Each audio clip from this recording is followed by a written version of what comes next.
Okay, so today I'm really pleased to be introducing you to the lovely CAITRIONA Hicks, traditional Irish herbalist, Celtic wisdom keeper, which sounds wonderful, flower essence practitioner and producer. So, and also an puncturist. Oh, that's my English going there. Okay, wonderful. So, looking forward to this. To encompass it all, a bit of a hedge witch, aren't you, lovely lady? Yes, that's the word. That's the word for it. Hedge witch.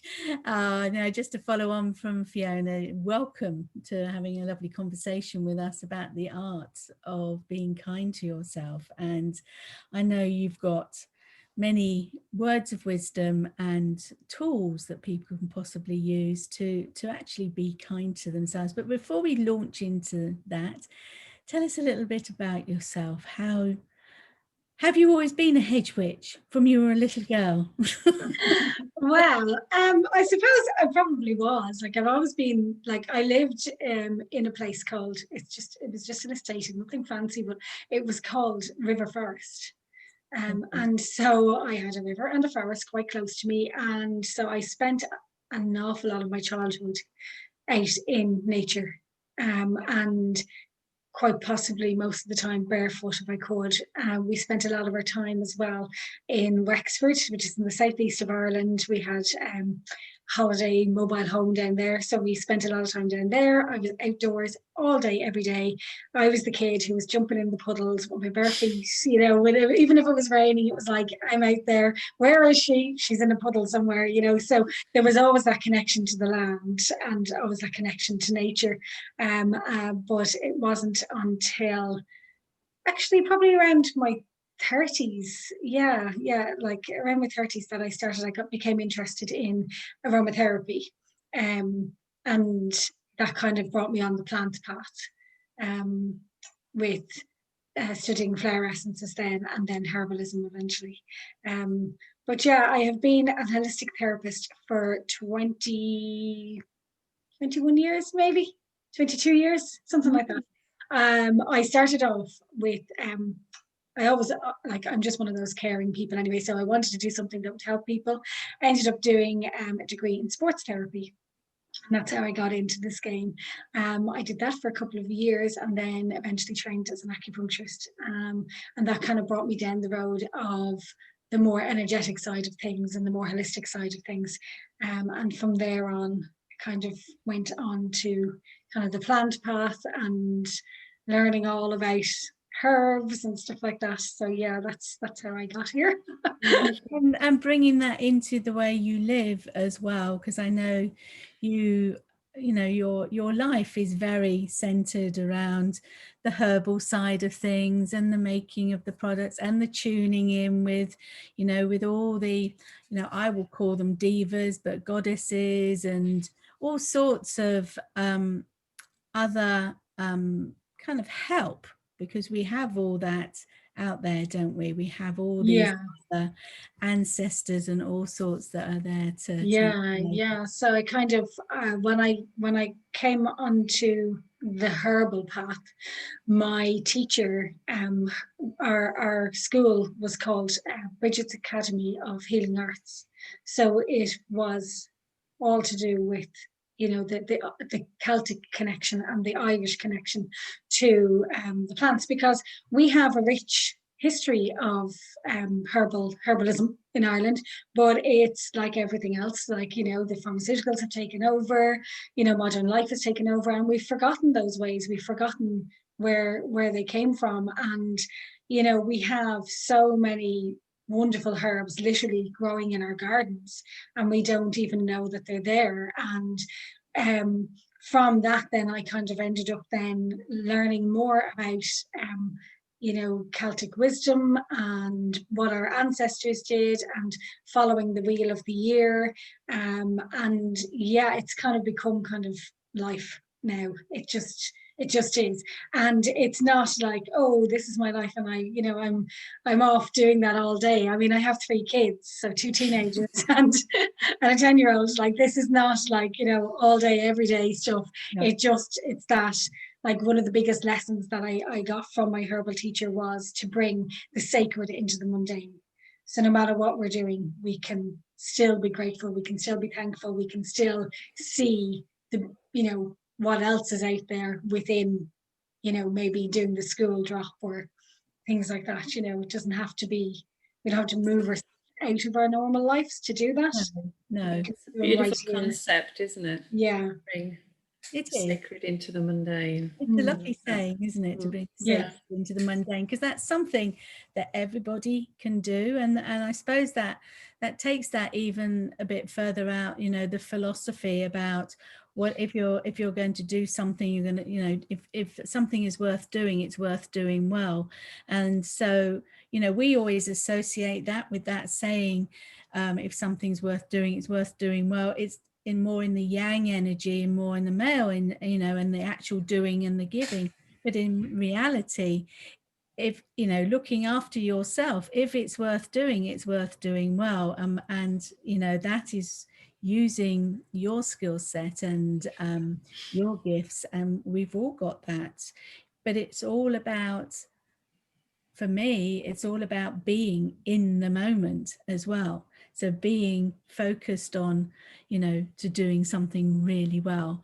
So from a herbalistic perspective, from someone who works with the seasons and with the energies and with all this help that's outside there, that's a huge form of being kind to yourself, but you need to find the time to do that. Yeah. So how would you do that, sweetie? And for me, it's like, like even, we've had one of those years, but in that, I was able to see, like, I've been out walking pretty much every day since March. And so I've seen the seasons change, and you're seeing that the river, it's business as usual out there, business as usual. There's nothing has changed with touching nature. them, is it? No. It's like the river is still flowing, and you can take a lesson from that. It's like, it's just going, and if it comes up against something, it goes around it, or it goes over it, or goes under it. It'll find a way, and even now with them, you can see that the leaves are falling off the trees, and there's a lesson there in letting go, and looking, going, okay, well, the trees are letting go of their leaves, and yeah, they're going to die back, but give it a couple of months and it'll be back to normal. So we can see that. And that, to me, really, like, turning off the headphones when you're walking, and actually just seeing what's going on out there, even looking at birds. Yes. They're just going about their business, and everything gets done. Yes. Everything gets done, and there's no rush and there's no hurry. And so we can bring that back into our own lives and look and go, okay, there's a million and one things we have to do, whether we're, working or at home with the kids or whatever we're doing. There's always going to be a to-do list. But if we kind of relax and chill out about it a little bit more and kind of go, okay, it's going to get done. Yeah. And it usually does, instead of that rush. And yourself, the more you rush, the more you well, you miss or you have mistakes, don't you? Yeah. And again, you can take, from putting that into the mundane world, when you're rushing, you trip over, you can have an accident, you miss something, miscommunication. But you could take that back into that lovely saying, bring the sacred into the mundane. There's the sacred side. The sacred is you. That's you. You are the sacred person. So it's to be able to look at what's going on around you is a form of being kind to yourself, because I think out of every negative, out of this year, the negative side of it is also been outweighed with quite a lot of positive. And like you've said, having that time, well, number one, the time of being, not for everybody, okay, it's not for everybody, it's been a challenge. And when it all started, it was all, oh, how lovely, we've got 2 weeks off, we can't go anywhere, we can't do anything, we're at home. Well, now we're 9 months down the line, we're going, for God's sake, because we're humans, we like interaction, you know. For me, when I look at it, it's very much, I haven't seen my family, but I speak to them. I haven't seen my friends. I can see them on technology, but I can't hug them. And I think it's about the touch side of it.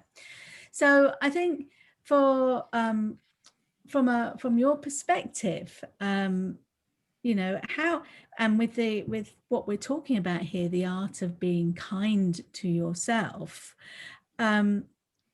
kind of tell the viewers how you would, a typical day in your life when you're being kind to yourself, how would you describe that, or for your family, or for your teenage girls, because you're surrounded by girls, let's be honest. So I mean, like, I do very, very simple things. Like, I have a table in my hall just in front of the front door, and there's a little place for a candle.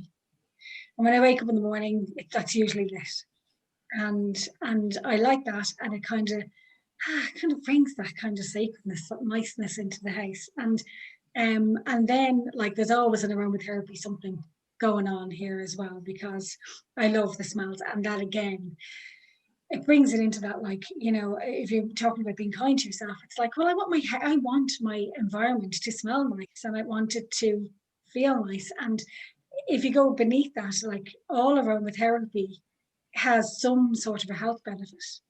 So we're being kind to ourselves, even though we're not really seeing it, like, you know, we're not really thinking about it, you know.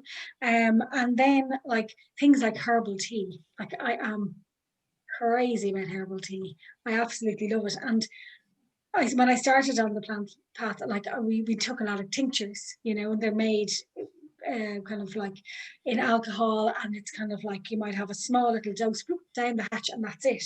And then I kind of started drinking herbal tea, and it is a whole different ballgame, a whole different way of being. So you're kind of, it's, first of all, you're nourishing yourself, you know, like, internally you're nourishing yourself. Every herb, not only do they have, like, the health benefits are because they have things like vitamins and minerals and all these things in them that are nourishing your body. So if I can just stop you there, though, so we let's differentiate the herbal teas you're talking about to those that you buy in a box off the shelf from various huge conglomerates. We're looking at herbal teas that are handmade, really, aren't we? Yeah, a lot of the time, like, the ones that I like. But I mean, at the end of the day, it's whatever you can get your hands on, you know. There's no pressure. Like, but what I would drink would be, you know, their main, like, they're all organic, and they're all either like hand-picked by me, or they've been wildcrafted or hand-picked by somebody else, you know, in an organic herb company. And I would buy them loose and then make them up myself. That's because I know what I'm doing. But, you know, I mean, to be honest, it's not, to me, it's like whatever you can get your hands on as well. I mean, if you can get your hands on, there's a huge variety of organic tea companies around, and I'm sure there's big names around, whatever, and you can get your hands on them, and, you know, they're better than nothing, and they're you know, they do still have the health benefits. They may not be as, you know, they might not have as many as your wildcrafted or organic ones, but, you know, they do the job. And what I love about them is that they are, you know, they're just nourishing you no matter what.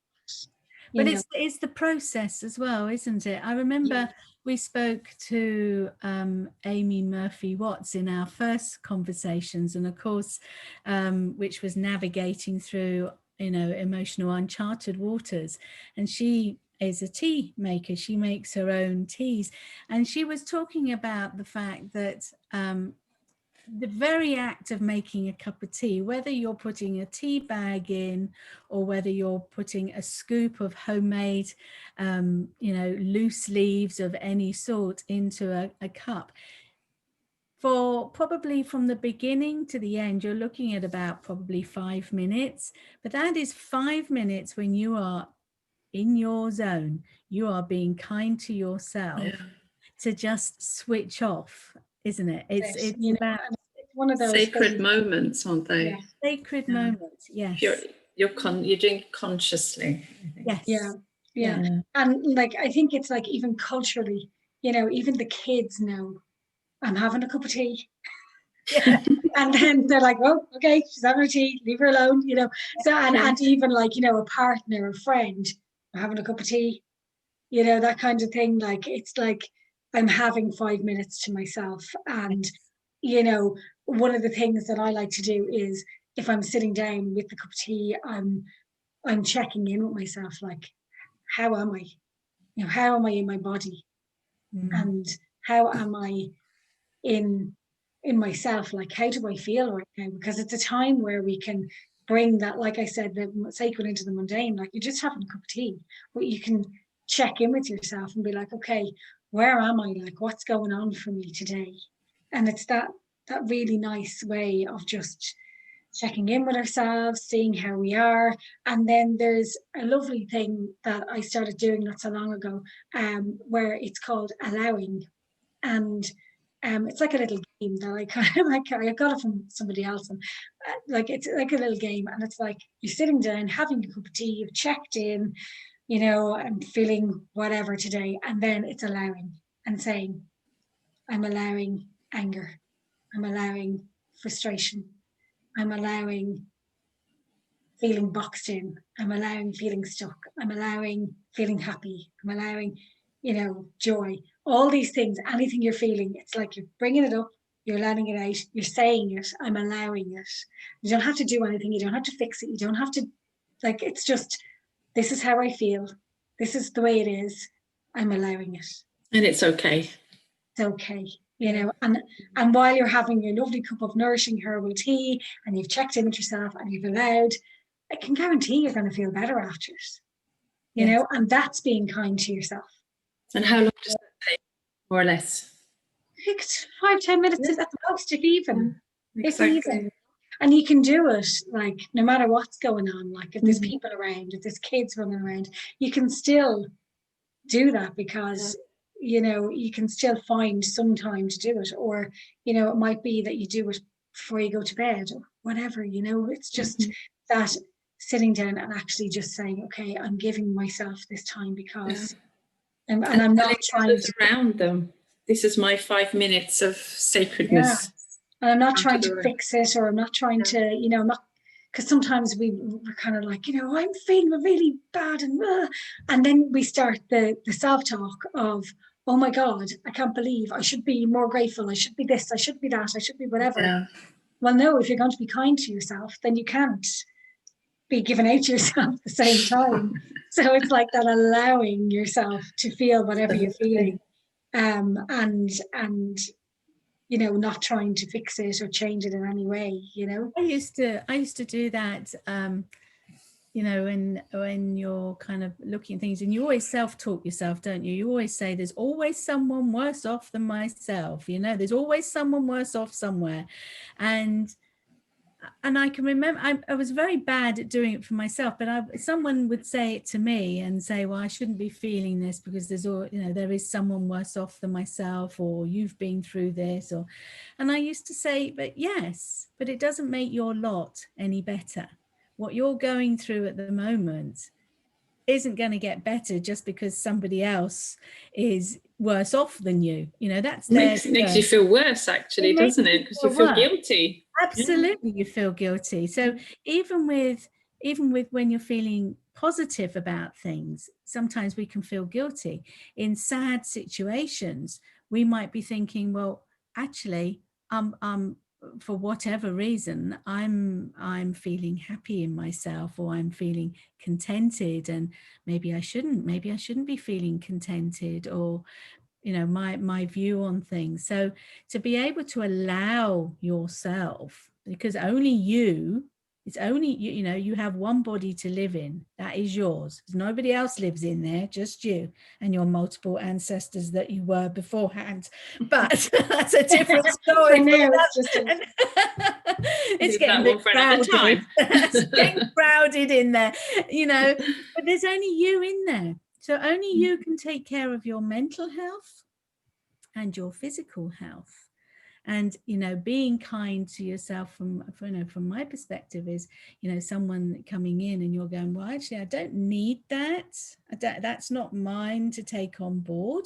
That's another form of being kind to yourself, batting, you know, thank you very much, but I'm in my little shell here with my cup of tea. And I'm going to just, and I think that's lovely, because I have a vision of you sitting in a chair with a rather lovely, and that's another thing, get yourself a really nice mug or a cup and saucer and make it a whole. I have a lovely mug that I got the other day, and it actually says on it, "Hello, gorgeous." And I thought, well, that's being kind to myself.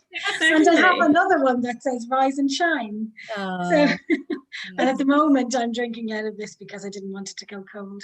It's a thermal flask. But there's lots of little things, isn't it? Yeah, I also think it's like, should be eliminated from our vocabulary, because it's the worst word, I think. What's that? Should. It's continuously shoulding on ourselves, and we should not. And allowing ourselves to rest as well. And that kind of brings us back into the Celtic kind of stuff as well, because we have the Celtic wheel, and at this time of the year, we just had Samhain, and at this time of the year, it's a time, like if you look at it in nature, you can see it. The leaves have fallen from the trees. The leaves, you know, everything is bare. It's that time of the year where everything rests. Nothing is growing. Nothing is doing anything, you know. And like I had in my herbal college, we didn't have classes from October until March, which is kind of the opposite of the school year, you know. Yeah. But sure, why would you? There's nothing growing. It's time for rest. It's time to not do a huge amount. And that doesn't mean that we don't go and, you know, do our daily exercise and we don't do what we need to do to keep ourselves healthy. It just means that we give ourselves a break and we go, okay, it's winter. That's the time of the year we're supposed to be resting. Yes. You know, we're supposed to be. That's why everybody, you know, when you think about winter, you're like, oh, lighting the fire and, you know, like cozy clothes and all that kind of stuff. And that's like the reason why we love it so much, because we're like, oh yeah. But then a lot of the time we're not giving ourselves permission to slow down, you know. And the simple act of having a cup of tea and checking in with ourselves and allowing ourselves to feel what we feel is giving ourselves that permission to slow down. And the more we do it, the more we can do it, and the more we allow ourselves to do it, you know, because it's so important. There's so many different, you know, we have the Celtic wheel, and if you look at it, there's like the winter time and it's really slow and everything is dying back and it's time to look inwards and look at ourselves. And then we have the springtime, and you can even feel it yourself. We all start to come alive again, and we start to kind of venture out a bit more. And then we have the summer where we're like full of activity. And then the autumn, we're kind of going back into kind of slowing down again. And so we're following the seasons as well, you know, and that is, as far as I'm concerned, that's the way we're meant to live. It is. And I think, you know, drawing on your acupuncture side of you as well. I mean, that's very much the Chinese wheel of and seasonal wheel as well. And if someone and people could do this at home, couldn't they? They could actually analyze where they are turning on my switch, where they are happier in what was I going to say? In which seasons? Because we talked about, hang on, she's disappeared. Oh, you're back. You're back. I forgot to plug in my laptop. I was just saying that, you know, it's a bit like the Chinese elements, you know, the seasonal elements, when you can track who you are as well. When you look at the overall seasons, are you a spring or a summer or winter or an autumn? where you don't like something and where you do like something. And I know Fiona and I were chatting about this because I'm very much a late spring, early summer person. And I do not like winter, and autumn to me is very sad. But Fiona's the opposite for me. I'm the opposite. I love the autumn and the winter. Yeah. But I love, well, the spring. The summer is what I don't like when it's too hot. Yeah. But Yeah.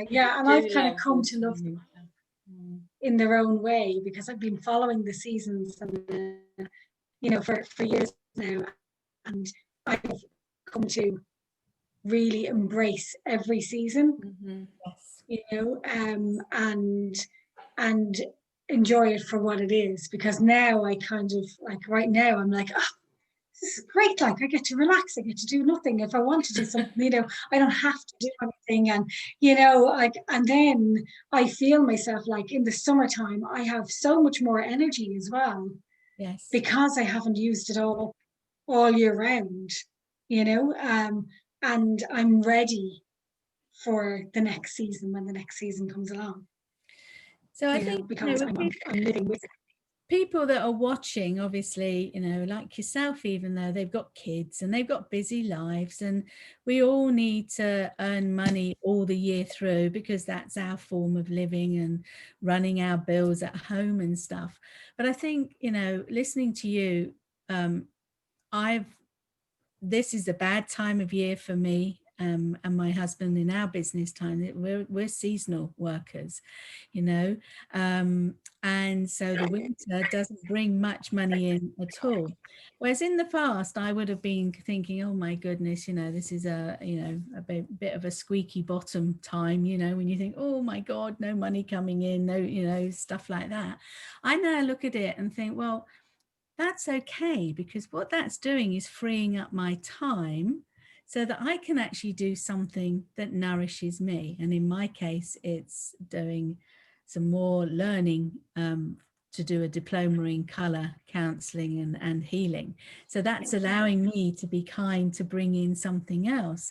And with Fiona, I think Fiona, if I'm not wrong, in the summer, you have the opposite to me, because in the summer, your other job, not our beautiful I don't work business very much at all during the summer. No, exactly.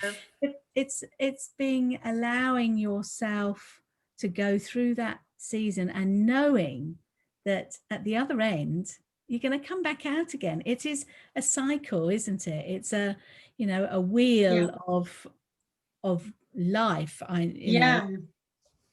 Yeah, and in the Celtic tradition as well, we have a spiral.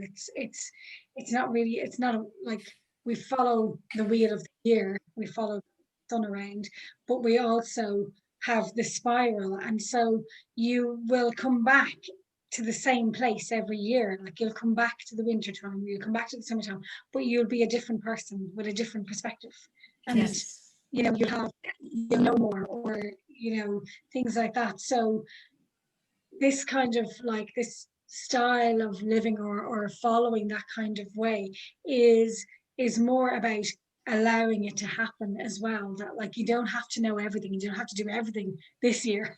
You know, I mean, it took me a long time to actually fall into that pattern of living alongside the seasons, and you know, watching and I mean, like, it's my job, like, you know, it's like, you know, I work with the herbs, and so I have to be ready to go out and actually get them off the hedges and off the trees and whatever, you know. But yeah, like, it takes time, and then we come back around for another spiral, and we might know more next year than we did this year, you know. And you know, we're able to, even that being kind to ourselves, you might come back around next year and go, oh my God, look what I've done all year. It's like, you don't have to have it all now, you know.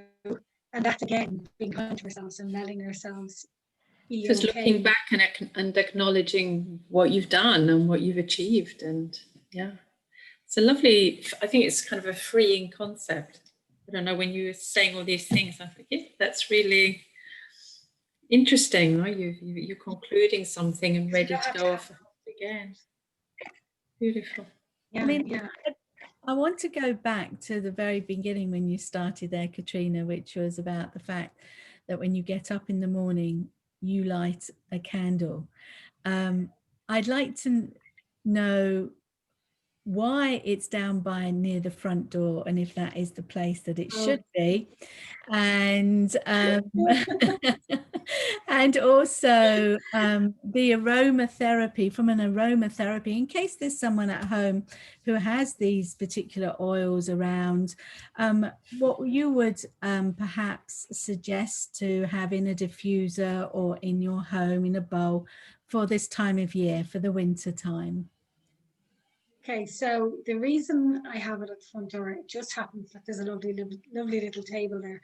And not so long ago, I did a house clearing with a lovely lady from, I think it's Starlight Temple. And she helped us find this, like, that there's a positive and a negative portal in every home. And so my positive portal, where all the lovely positive energy comes in, is at my front door. So that's where I have the little table, and that's why I do it there, because all the positivity is coming in there. That's a whole other, I suppose, topic and a discussion for another day. But it's like I cleared my house. I mean, this is not a new house, so I cleared the house and then brought the elements into my house. So that it's kind of like I don't feel necessarily that I need to be out in nature to get that. It's amazing feeling that I can get it right in my house. So that's one of the reasons there. And then with the aromatherapy, I mean, you can't really go wrong with aromatherapy. If you like the smell of it, that's kind of, a good starting point. For anybody who's kind of starting out with aromatherapy, I think lavender is fantastic. Lavender showing your head. Yeah, I'm the same. I love it. Always have a bottle of lavender. Yeah, and at this time of the year, like, I've actually got some right beside me, never far away. At this time of the year, like, if you want kind of a Christmassy kind of feel, there is clove, cinnamon, orange,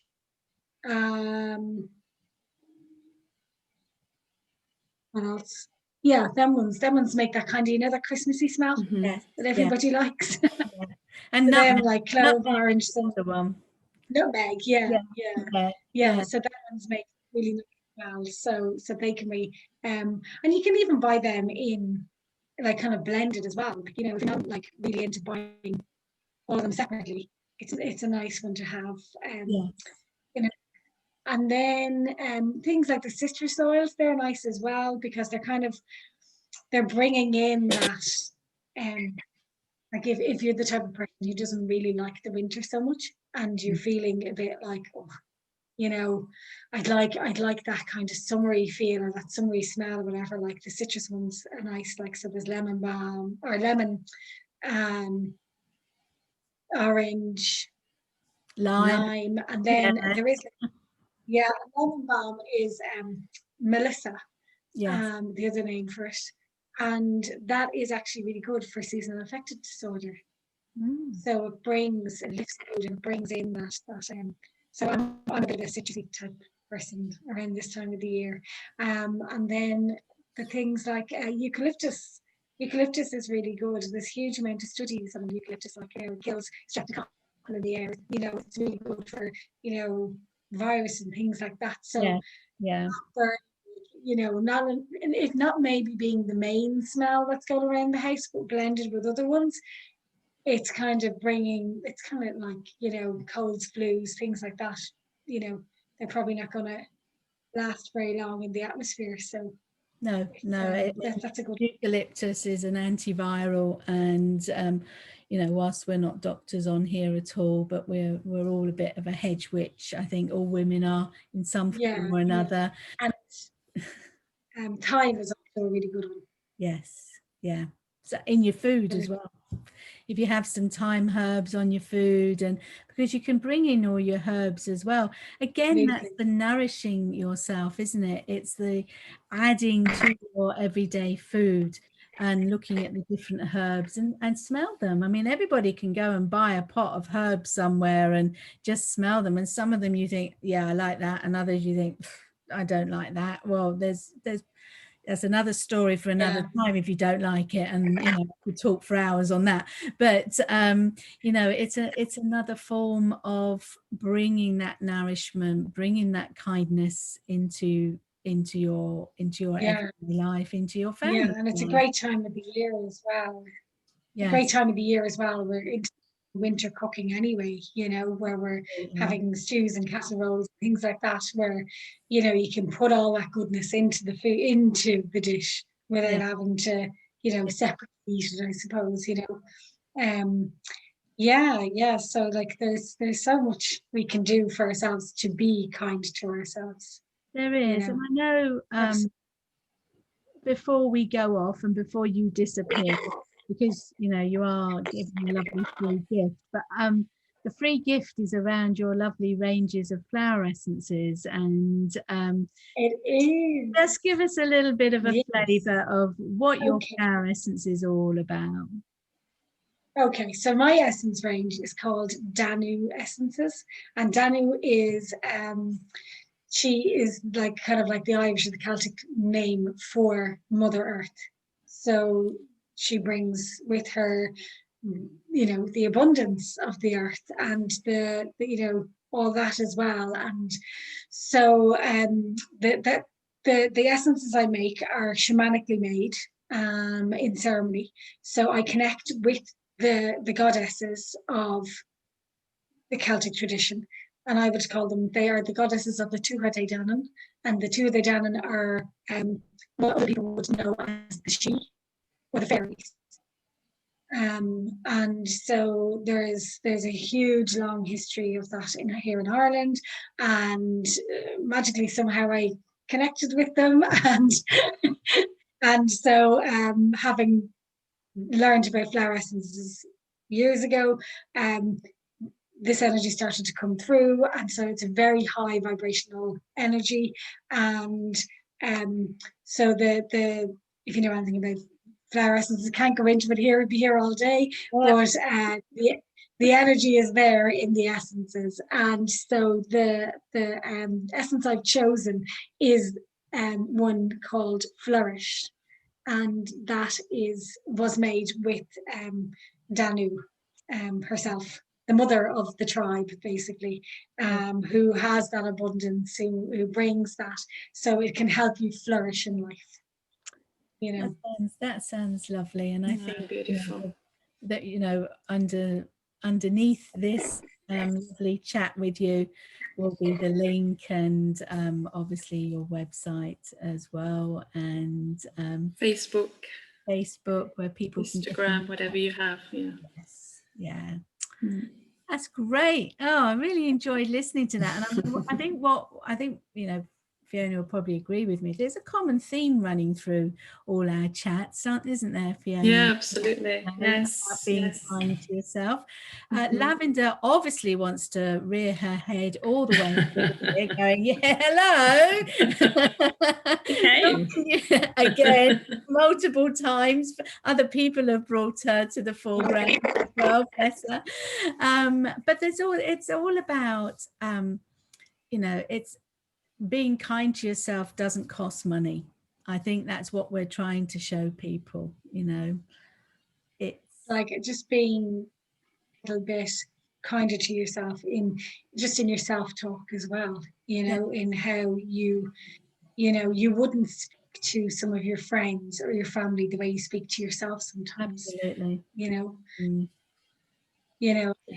Taking the time out, actually, like it's like, when was the last time you actually said, like, to yourself, I love you? Yeah, you don't. It's a rarity for a lot of people. Do you? I do. Me too. Because I learned my lesson.